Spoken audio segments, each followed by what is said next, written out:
السلام علیکم میرے محترم عزیز دوستو۔ بغداد کے ایک درویش عالم تھے۔ جب بھی وہ نماز پڑھاتے تو وہ کسی تاجر کے 2 بیویوں کے بارے میں دعا مانگتے۔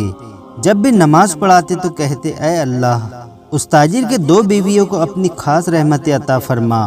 اے اللہ، اس تاجر کے 2 بیویوں پر رحم فرما۔ ان کے شاگرد اکثر سنتے، وہ ہر نماز کے بعد دعا کرتے۔ شاگرد پوچھتے، حضور، اس تاجر کی وہ بیویاں، نہ تاجر کا نام نہ بیویوں کا پتہ۔ آپ فرماتے، تمہیں کیا؟ میں دعا کرتا ہوں، جس رب کی بارگاہ میں دعا کرتا ہوں اس رب کو تاجر کا بھی پتہ ہے اور بیویوں کا بھی پتہ ہے۔ ایک دن لوگ ان درویش کے پاس اکٹھے ہو گئے اور کہنے لگے کہ حضرت، بتائے تو صحیح وہ 2 بیویاں کون تھی جن کے لیے آپ دعا مانگتے ہیں؟ بتائے تو صحیح مسئلہ کیا ہے؟ ان درویش نے فرمایا کہ میرے شہر کا ایک تاجر تھا، اس کے پاس بہت مال و دولت تھا، بہت بڑا آدمی تھا، لیکن بے اولاد تھا۔ تجارت کے لیے اسے ملک شام جانا پڑتا تھا اور کئی مہینے اسے ملک شام میں رہنا پڑتا تھا۔ ایک مرتبہ اس تاجر نے ملک شام جا کر دوسری شادی کر لی۔ اب وہ تاجر ملک شام میں زیادہ وقت گزارنے لگا، مالدار آدمی تھا اور بیوی کو مکان بھی لے کر دے دیا۔ اب وہ بغداد زیادہ دیر سے آتا، اور آتا بھی تو اس کے وہ انداز نہ ہوتے جو پہلے ہوا کرتے تھے۔ اس تاجر کی بیوی نے محسوس کر لیا کہ میرے شوہر بدلے بدلے نظر آتے ہیں، اب یہ آتے جاتے ہیں تو کچھ بدلے بدلے سے لگتے ہیں۔ ایک دن اس تاجر کی بیوی نے ایک بزرگ کو بلوایا جو ان کا عزیز بھی تھا، اور کہا کہ جب میرا شوہر ملک شام جائے تو اس کا پیچھا کرنا اور خبر کرنا کہ کہاں جاتا ہے، کیا کرتا ہے اور کہاں رہتا ہے۔ ان بزرگ کو اس خاتون نے کرایہ دیا۔ وہ بزرگ اس خاتون کے کہنے پر اس تاجر کے پیچھے گئے اور وہاں کی خبر لی، اور واپس آ کر اس خاتون کو بتایا کہ 2-3 سال بیت گئے، اس نے وہاں شادی کر لی ہے اور تجھے بتایا ہی نہیں ہے۔ تیرے ساتھ نکاح کے بعد اسے اولاد نہیں ملی تو اسے وہاں بھی اولاد نہیں ملی۔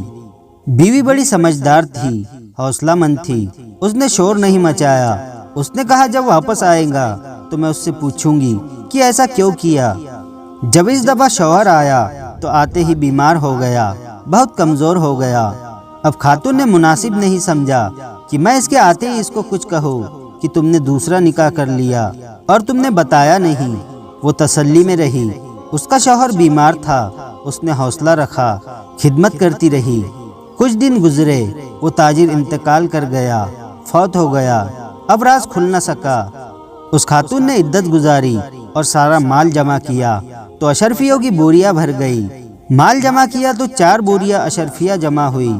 بغداد میں کوئی شخص نہیں جانتا تھا کہ ملک شام میں تاجر کی دوسری بیوی بھی ہے۔ اس خاتون نے اس بزرگ کو پھر بلایا اور 2 بوریاں اونٹ پر رکھی اور خود بھی ملک شام کے لیے نکل گئی۔ اللہ اکبر۔ وہ بزرگ کہتے ہیں کہ میں ایسے ہی دعا نہیں کرتا۔ وہ خاتون ملک شام جا کر تاجر کی دوسری بیوی کے پاس گئی اور کہنے لگی کہ اس مال کی میں اکیلی وارث نہیں ہوں، آدھے مال کی تو بھی وارث ہے، یہ آدھا مال تم رکھ لو۔ مجھے پتا ہے اس نے نکاح کیا تھا لیکن مجھے بتایا نہیں تھا، یہ اپنا مال تم رکھ لو، میں تمہیں دے رہی ہوں، آدھے تمہارے ہیں آدھے میرے ہیں۔ اس تاجر کی دوسری بیوی نے نظر اٹھائی تو رو پڑی اور کہنے لگی، نہیں، یہ سارے تیرے ہی ہے، یہ سارا مال تیرا ہی ہے۔ اگر تو اللہ سے ڈرتی ہے تو میں بھی اسی رب سے ڈرتی ہوں، اگر تو مصطفیٰ کریم کا کلمہ پڑھتی ہے تو میں بھی اسی نبی کی ماننے والی ہوں۔ اس خاتون نے کہا، بات کیا ہے، یہ سارا مال میرا کیسے؟ تاجر کی دوسری بیوی کہنے لگی، 3 سال سے میرا اس کے ساتھ نکاح تھا، اس نے مجھے بتایا تھا کہ میری بیوی بھی ہے، اور میں غریب تھی تو میرے والدین کو بھی بتایا تھا کہ میری دوسری شادی ہے۔ یہ مکان بھی اس نے مجھے لے کر دیا تھا، میرے تمام اخراجات وہ پورے کرتا تھا، نان و نفقہ کا خیال رکھتا۔ لیکن اب کے جو آیا تو وہ بیمار تھا، اس نے مجھے بتایا کہ طبیب نے مجھے بتایا ہے کہ میں شدید بیمار ہوں، شاید بچ نہ سکوں، اور کہنے لگی کہ وہ مجھے کئی لاکھ روپے بھی دے گیا اور جاتے دفعہ مجھے طلاق بھی دے گیا، مجھے فارغ کر گیا، اور کہنے لگا تو جہاں چاہے میرے بعد نکاح کر سکتی ہے۔ میں چاہتا تھا پہلے بیوی کو بتا دوں لیکن موقع ہی نہیں ملا، اور اس کا دل نہ ٹوٹے بتا نہیں پایا، لہٰذا وہ مجھے ڈھیر سارے پیسے دے چکا ہے، میرا سارا حصہ مجھے پہلے سے دے چکا ہے۔ میری بہن، اب یہ 4 بوریوں میں سے 2 میری نہیں بلکہ 4 کی 4 ہی تیری ہے، تو ہی اس کی حقدار ہے۔ وہ بزرگ کہتے ہیں میں شیخ اور مفتی ہو کے، میں پیر اور صوفی ہو کے، ان 2 بیویوں سے میں نے بڑا سیکھا ہے، لہٰذا جب بھی دعا کرتا ہوں تو پہلے ان 2 عورتوں کے لیے دعا کرتا ہوں۔ مجھے بتاؤ جن کے اندر اس قسم کے تقوی کی جھلک ہو، اس کے لیے ہر نماز کے بعد دعا مانگنی چاہیے کہ نہیں مانگنی چاہیے؟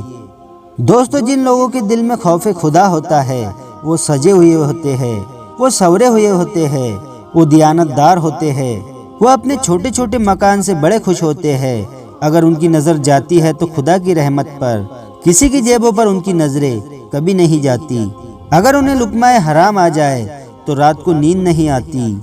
ام المومنین امی جان عائشہ صدیقہ سلام اللہ علیہا فرماتی ہے، آقا سے میں نے سنا جو لوگ گناہوں کو یاد کر کے اللہ کے خوف سے تنہائی میں آنسو بہاتے ہیں، ایسے لوگوں کو اللہ بغیر حساب و کتاب جنت میں داخل فرما دے گا۔